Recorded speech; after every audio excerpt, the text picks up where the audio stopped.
창세기 22장 1절부터 14절의 말씀입니다. 구약성경 창세기 22장 1절부터 14절.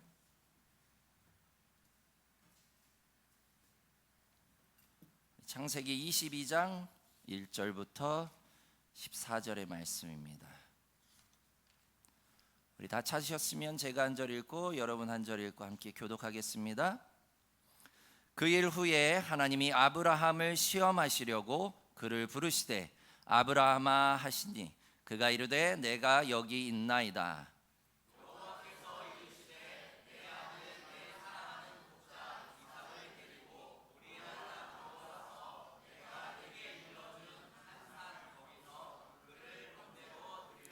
아브라함이 아침에 일찍이 일어나 나귀의 안장을 지우고 두 종과 그의 아들 이삭을 데리고 번제에 쓸 나무를 쪼개어 가지고 떠나 하나님이 자기에게 일러주신 곳으로 가더니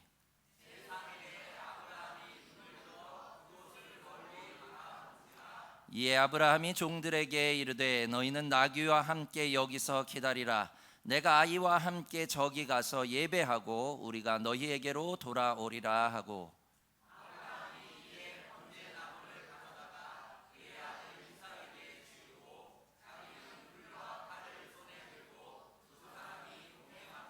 이삭이 그 아버지 아브라함에게 말하여 이르되 내 아버지여 하니 그가 이르되 내 아들아 내가 여기 있노라. 이삭이 이르되 불과 나무는 있거니와 번제할 어린 양은 어디 있나이까.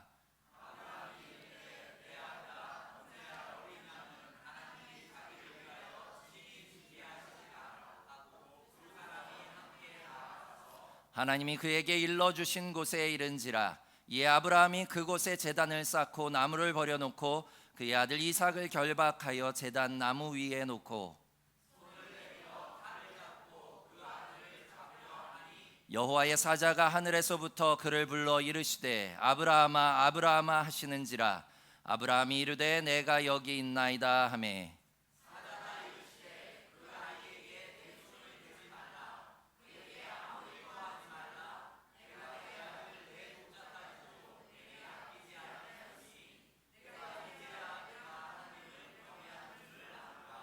아브라함이 눈을 들어 살펴본즉 한 숫양이 뒤에 있는데 뿔이 수풀에 걸려 있는지라. 아브라함이 가서 그 숫양을 가져다가 아들을 대신하여 번제로 드렸더라.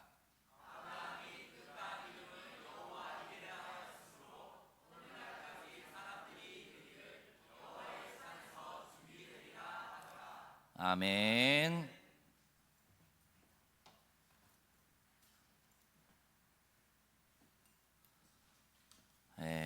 이제 오늘 계속해서 아브라함과 함께 블레싱 어드벤처를 떠나가려고 합니다. 계속해서 성경학교를 진행한 지 벌써 3주차가 되었죠. 어떻게 즐겁고 흥미진진한 모험이 되고 있습니까? 네. 뭐 그렇게 흥미진진한 것 같지는 않아요.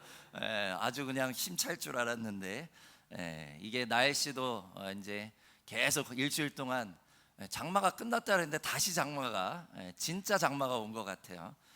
그래서 좀 여러 가지로 또 수해를 입은 그런 분들도 많이 계시고 또 어려움을 겪는 가운데 있습니다.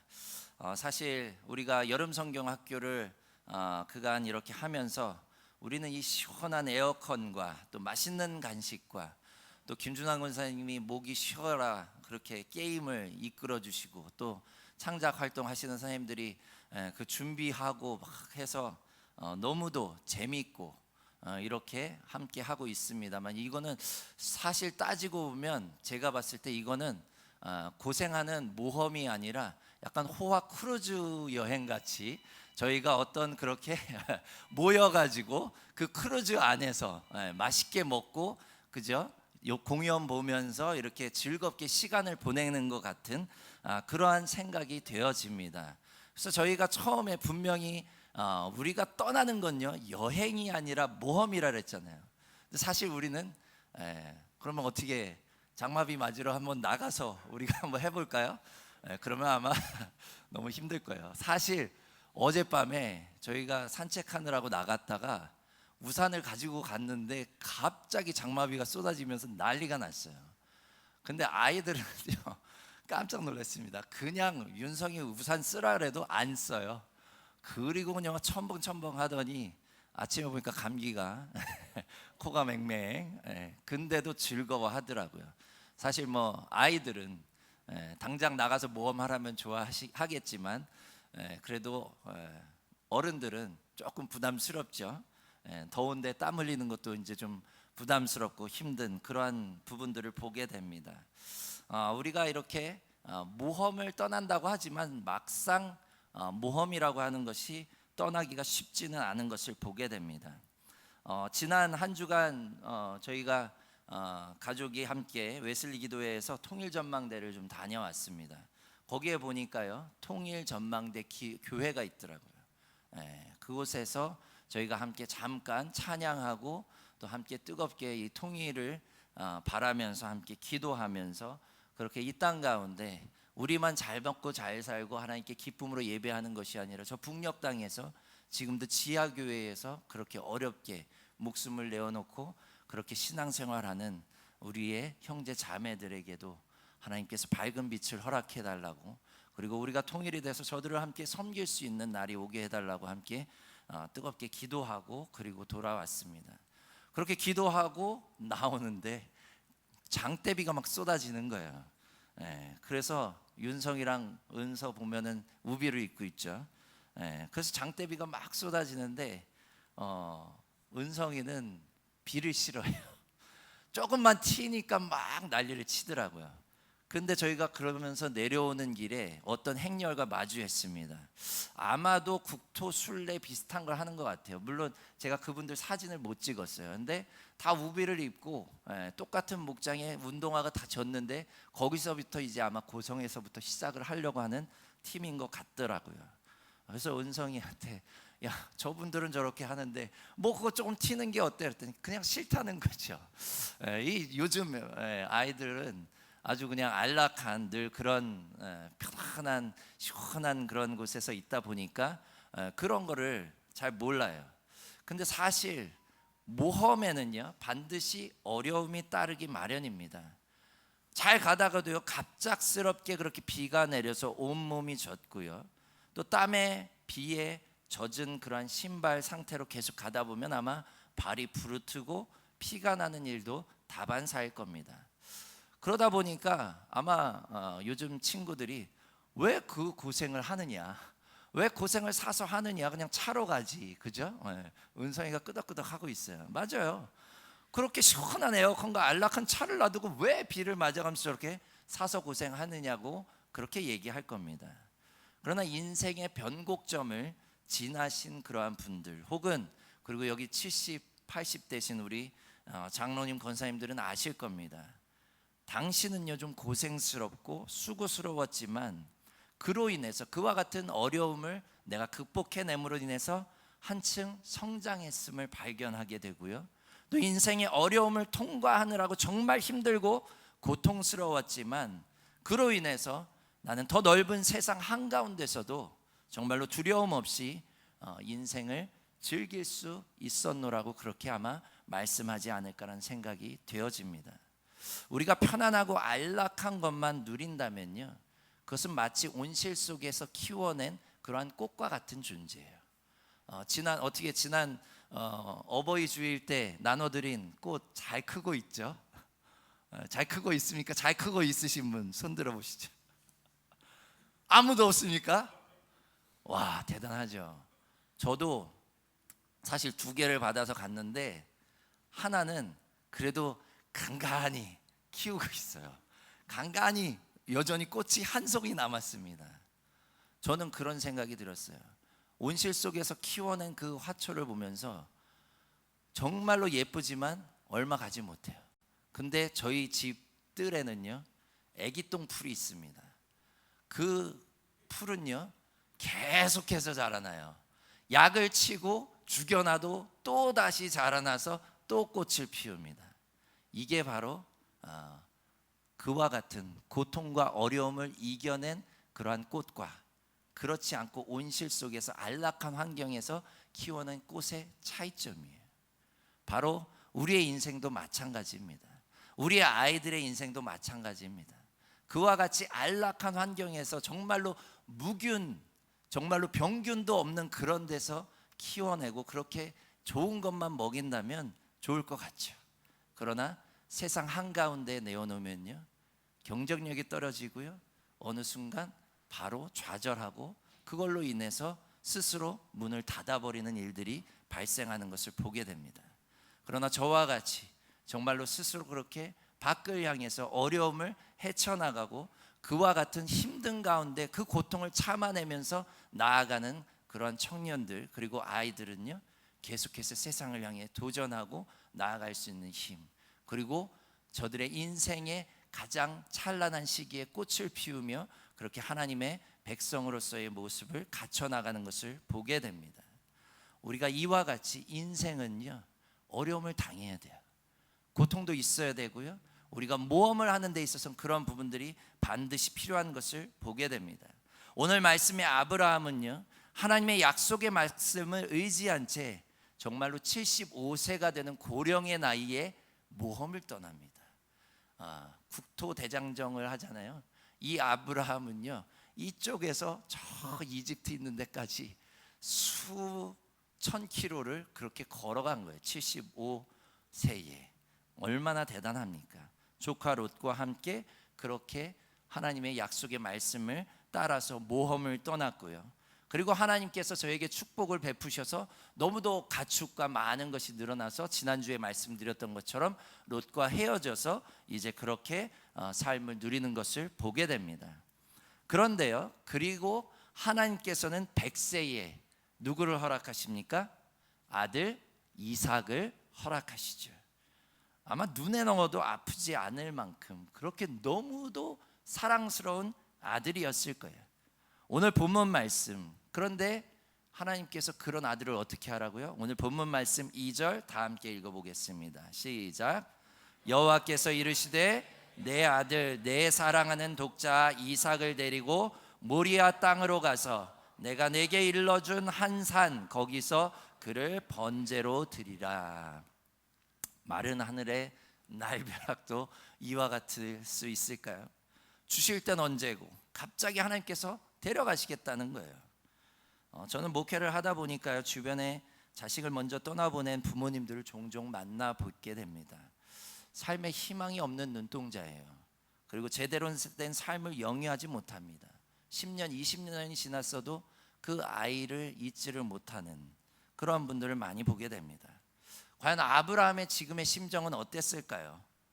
스스로 자식을, 그것도 번제로 태워서 하나님께 바치라는 그 명령을 들었을 때, 오늘 본문 말씀에 보면요, 저가 이삭을 얼마나 사랑했는지 하나님 이미 아세요. 내 아들, 내 사랑하는 독자 이삭, 저의 마음을 표현하고 있어요. 이것은요, 축복을 위한 시험이라기보다는요, 저주에 가까운 명령으로 읽혀집니다.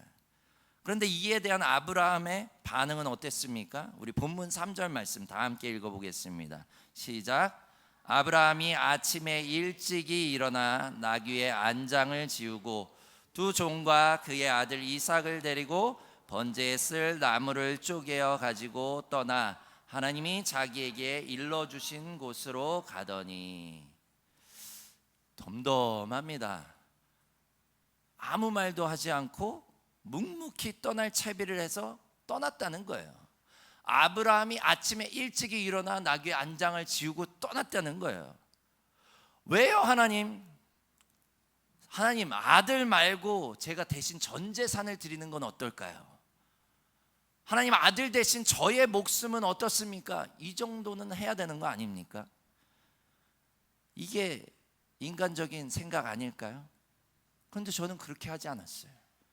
그냥 일찍 일어나서 나귀의 안장을 지우고 이삭을 데리고 갔다는 거예요. 어떻게 이렇게 할 수 있었을까요? 저에게는요, 믿음이 있었기 때문입니다.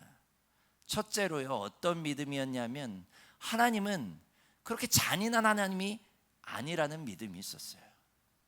병든 아이를 살리실지언정 멀쩡한 아이를, 내가 너무도 사랑하는 그 아이를 산채로 바치라고 하는 그런 하나님이 아니라는 사실을 저는 알고 있었어요.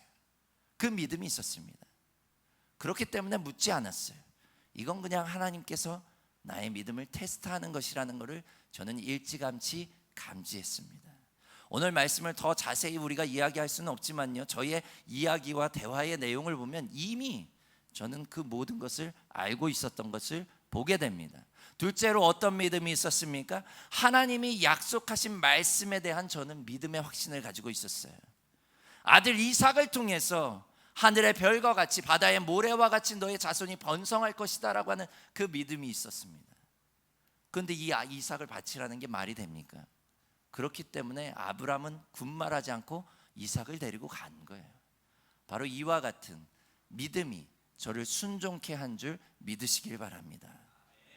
하나님께서 우리에게 말씀하시는데 우리가 순종하지 못하는 이유는 무엇일까요? 바로 믿음이 없기 때문이에요. 하나님이 진짜 다 달라면 어떻게 하지? 하나님이 진짜 내 사랑하는 가족을 데려가시면 어떻게 하지? 하나님이 정말로 내 아까운 이 목숨까지도 달라고 하시면 어떻게 하지? 하나님, 그런 하나님이 아니에요.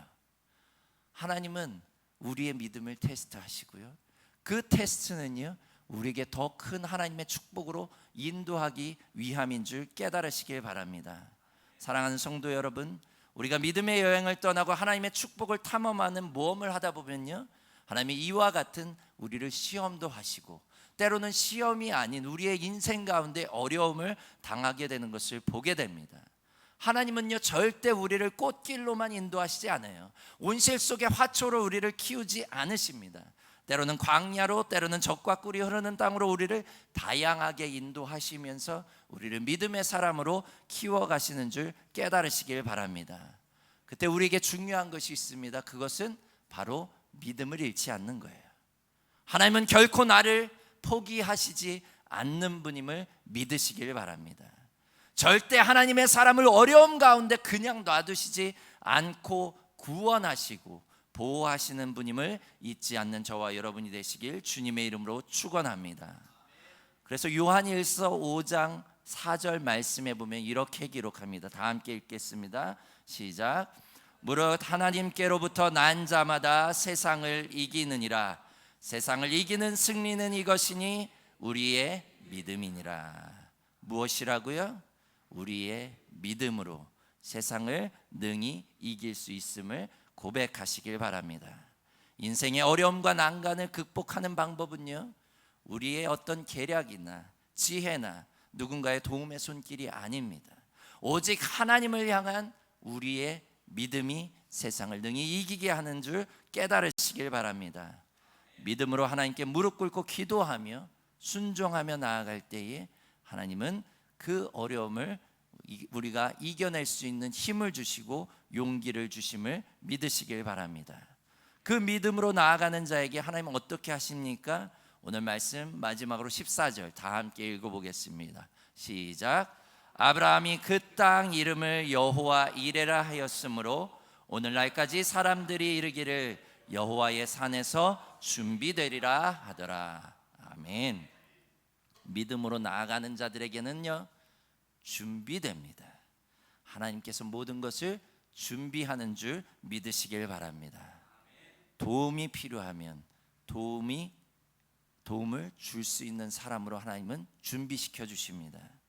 지혜가 필요하면 하나님은 지혜의 말씀을 준비하셨다가 우리에게 허락하십니다.